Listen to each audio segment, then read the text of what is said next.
গত বছরের ৫ই আগস্ট আওয়ামী লীগ সরকারের পতনের পর থেকেই উদ্ভূত রাজনৈতিক পরিস্থিতিতে বাংলাদেশিদের জন্য ভিসা কার্যত বন্ধ করে দিয়েছে ভারত সরকার।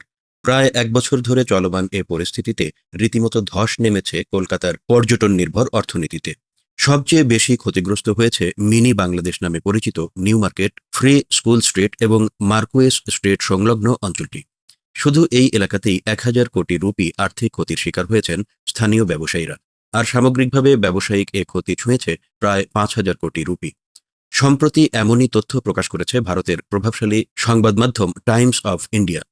প্রতিবেদনে বলা হয়, গত বছরের জুলাইয়ে অভ্যুত্থানের মাধ্যমে শেখ হাসিনা সরকারের পতনের পর থেকেই ভারত ও বাংলাদেশের মধ্যকার কূটনৈতিক সম্পর্কে শুরু হয় টানাপোড়েন। এরই ধারাবাহিকতায় বাংলাদেশি নাগরিকদের জন্য ভিসা কার্যক্রম বন্ধ করে দেয় ভারতের কেন্দ্রীয় সরকার। যদিও খুব সীমিত পরিসরে এখনও কিছু জরুরি ক্ষেত্রে ভিসা দেওয়া হচ্ছে, তবে সেটা খুব নগণ্য। করোনাকালের ক্ষতি কাটিয়ে যখনই কলকাতার পর্যটন খাত কিছুটা ঘুরে দাঁড়ানোর চেষ্টা করছিল, তখনই এই ভিসা নিষেধাজ্ঞা নতুন করে বড় আঘাত হানে অর্থনীতিতে। ১ বছর আগেও যেসব রাস্তাঘাট ছিল বাংলাদেশি পর্যটকে মুখর, আজ সেগুলো প্রায় সব জনশূন্য। কম খরচে থাকার হোটেল, ওপার বাংলার স্বাদবহুল খাবার এবং নিকটস্থ হাসপাতালের জন্য বিখ্যাত এই এলাকাগুলো পর্যটকদের অভাবে এখন নিস্তব্ধ। কলকাতার ব্যবসায়ীদের সংগঠন free school street traders association জানায়, পর্যটন, হোটেল, রেস্তোরাঁ, ট্রাভেল এজেন্সি, মানি এক্সচেঞ্জ, চিকিৎসা সেবা এবং পরিবহন সব মিলিয়ে এই অঞ্চলে প্রতিদিন প্রায় ৩ কোটি রুপির লেনদেন হতো।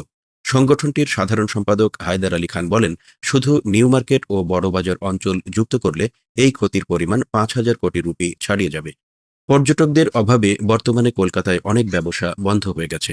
আর যারা টিকে আছে তারাও বড় আর্থিক ক্ষতির মুখে। স্থানীয় এক ট্রাভেল কোম্পানির ব্যবস্থাপক প্রবীর বিশ্বাস বলেন, আগে দিনের মধ্যেই একাধিক বাস ভর্তি পর্যটক আসত, এখন অনেক দিন একটিও দেখা যায় না। মুখ থুবড়ে পড়েছে মুদ্রা বিনিময়ের ব্যবসাও। মার্কুয়েস স্ট্রিটের কারেন্সি এক্সচেঞ্জার্স অ্যাসোসিয়েশনের সম্পাদক মোহাম্মদ ইন্তেজার বলেন, আমরা সম্পূর্ণরূপে বাংলাদেশি পর্যটকদের উপর নির্ভরশীল ছিলাম, এখন টিকে থাকাই কঠিন হয়ে পড়েছে। বেশ কিছু ছোট ও মাঝারি রেস্তোরাঁ বন্ধ হয়ে গেছে, বড় রেস্তোরাঁগুলোর ব্যবসাও অর্ধেকের নিচে নেমে এসেছে। রাঁধুনি রেস্তোরাঁর মালিক এনসি ভৌমিক বলেন, আমাদের আয় মাত্র ২০% এসে ঠেকেছে।